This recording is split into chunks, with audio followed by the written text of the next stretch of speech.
चलिए next question देखते हैं। क्वेश्चन है फाइंड द एलसीएम। हमें यहाँ भी एलसीएम फाइंड करना है, बट हमें यहाँ पॉलिनोमियल का एलसीएम फाइंड करना है। हमारे पास टू गिवन पॉलिनोमियल है, एक पॉलिनोमियल ये गिवन है एंड सेकंड पॉलिनोमियल ये गिवन है। चलिए पहले इस हम पॉलिनोमियल को लिख लेते हैं।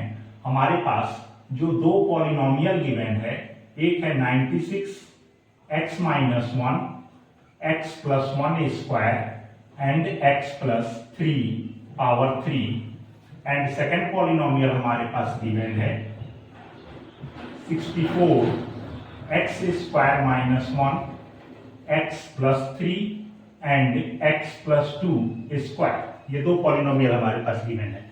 एलसीएम जिस मेथड से फाइंड करते हैं हम उसी मेथड का यूज करेंगे। हम दोनों का प्राइम फैक्टर फाइंड कर लेंगे, फिर दोनों से कॉमन ले लेंगे। चलिए px का प्राइम फैक्टर फाइंड कर रहे हैं। px इक्वल टू 96 का प्राइम फैक्टर होगा 2 2 जा 4 2 जा 8 2 जा 16 2 जा 32 इंटू 3 32 3 जा 96। इसका x minus 1 x plus 1 square and x plus 3 power 3। ये प्राइम फैक्टर हो गया फर्स्ट का। सेकंड पॉलिनोमियल का प्राइम फैक्टर लिखते हैं 64। 64 का प्राइम फैक्टर होता है 2 2 जा 4 2 जा 8 2 जा 16 2 जा 32 2 जा 64। ये 64 का प्राइम फैक्टर हो गया। x square minus 1 x square minus 1 का मतलब हुआ x square minus 1 square a square minus b square. तो इसका फैक्टर कौन कौन सा होगा?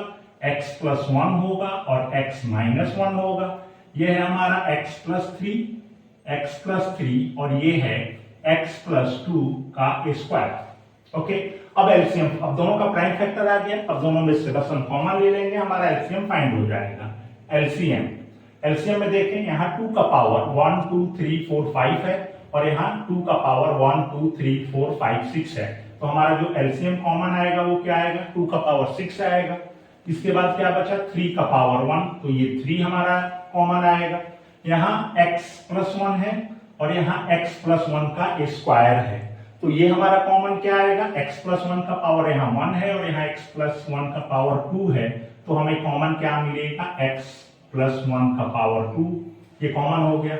यहाँ देखें x माइनस 1 है, x माइनस 1 है, तो हमारा कॉमन क्या मिलेगा? x minus 1।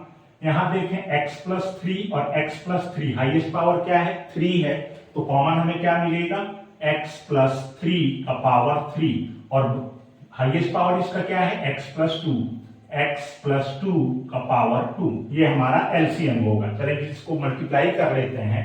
2 का पावर 6 टाइम्स कितना होगा? 2 का पावर 6 टाइम्स मल्टीप्लाई करेंगे तो यहाँ हमारा 1 2 3 4 5 6, ये 64 था और ये 3, 64 में 3 से मल्टीप्लाई कर रहे हैं, तो 4 3 जा 12 कैरी 1 6 3 जा 18 1 19 192। इसको अरेंज कर लेते हैं। x माइनस 1 ये हो गया, x प्लस 1 का पावर 2, x प्लस 2 का पावर 2 और x प्लस 3 का पावर 3। ये हमारा एलसीएम हो जाएगा। जो गिवन पॉलिनोमियल है उसका एलसीएम है। क्वेश्चन देखते हैं। क्वेश्चन है फाइंड एलसीएम एंड एचसीएफ। हमें एलसीएम और एचसीएफ फाइंड करना है। हमारे पास दो पॉलिनोमियल हैं, एक पॉलिनोमियल ये गिवन है और दूसरा पॉलिनोमियल ये गिवन है। हमें इसका एलसीएम और एचसीएफ फाइंड करना है। हमारे पास पॉलिनोमियल कौन कौन से हैं? एक पॉलिनोमियल है x plus 3 square x minus 1 x plus 2 power 3, एक पॉलिनोमियल है। सेकेंड पॉलिनोमियल है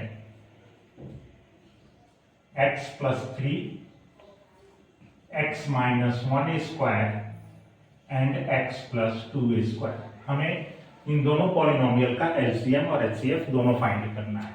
ओके, चलिए एलसीएम फाइंड करते हैं। एलसीएम में हम जानते हैं कि जो हाईएस्ट कॉमन हमारा एक्सपोनेंट जो हाईएस्ट होगा वो एलसीएम में हम कॉमन लेंगे। x प्लस 3 और x प्लस 3, यहाँ x प्लस 3 का पावर 1 है और यहाँ पावर 2 है, तो हमारा कॉमन क्या मिलेगा? x power 3 square. ओके, यहाँ देखें x माइनस 1 पावर 1 है, यहाँ x माइनस 1 पावर 2 है, तो हमें एलसीएम में कॉमन क्या मिलेगा? x माइनस 1 का स्क्वायर। एंड इन दोनों में देखें x हमारा एक्सपोनेंट 3 ग्रेटर है तो ये हमारा x प्लस 2 पावर 3, ये हमारा हो गया एलसीएम। एलसीएम फाइंड हो गया। अब एचसीएफ जब फाइंड करेंगे सेम वे में करेंगे, लेकिन वहां जो लिस्ट हमारा एक्सपोनेंट होगा वो कॉमन होगा।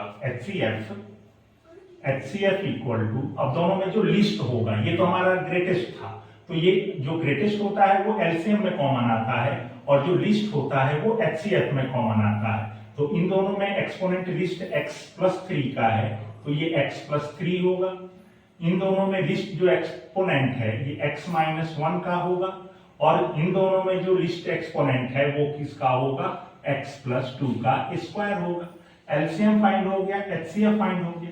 फर्दर हम क्लास 10 में जो टॉपिक पढ़ते हैं इसको वेरीफाई करने के लिए कि वेरीफाई कीजिए एलसीएम इंटू एचसीएफ ये इक्वल होता है प्रोडक्ट के। तो फर्दर अगर हमें इसे वेरीफाई करना होगा तो हमें एलसीएम पता है, हमें एचसीएफ पता है, तो एलसीएम इंटू एचसीएफ ये इक्वल होगा product of f x and g f. तो उसको मल्टीप्लाई करके आप ये वेरीफाई कर लेंगे।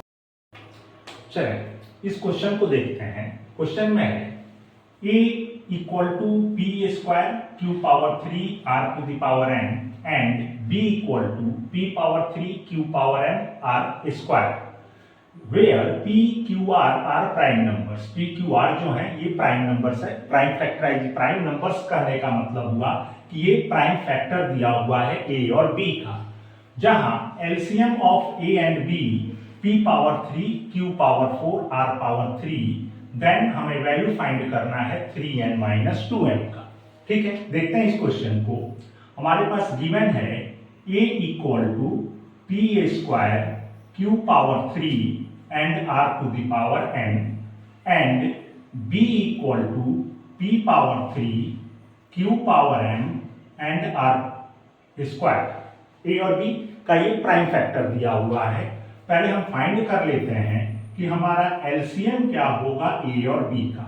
ठीक है, ऑलरेडी हम एलसीएम फाइंड करना जानते हैं कि इसमें जो हाईएस्ट पावर होगा वो एलसीएम होगा। तो एलसीएम हम फाइंड किए p power 3 q power m and r to the power n, ये हमारा एलसीएम हो गया। इतना बेसिक हम क्लास 10 में सीख चुके हैं। अब LCM of a and b ये गिवन है। LCM of a and b given कितना है, p power 3 q power 4 and r power 3, और हम लोग का एलसीएम क्या आया है, p power 3 q power m और r to the power n। हमने दोनों साइड इसको पुट कर दिया। अब यहाँ से हमें कंपेयर करने में आसानी होगी कि m का वैल्यू क्या होगा, n का वैल्यू क्या होगा। यहाँ देखें बेस सेम है, p पावर भी सेम है 3 और 3, बेस सेम है q और q, तो बेस अगर सेम है तो पावर भी सेम होंगे। m की जो वैल्यू होगी m इक्वल टू 4, m का वैल्यू हमें पता चल गया। यहाँ r और r यहाँ भी बेस सेम है तो पावर हमारा इक्वल होगा, मीन्स n इक्वल टू कितना होगा 3।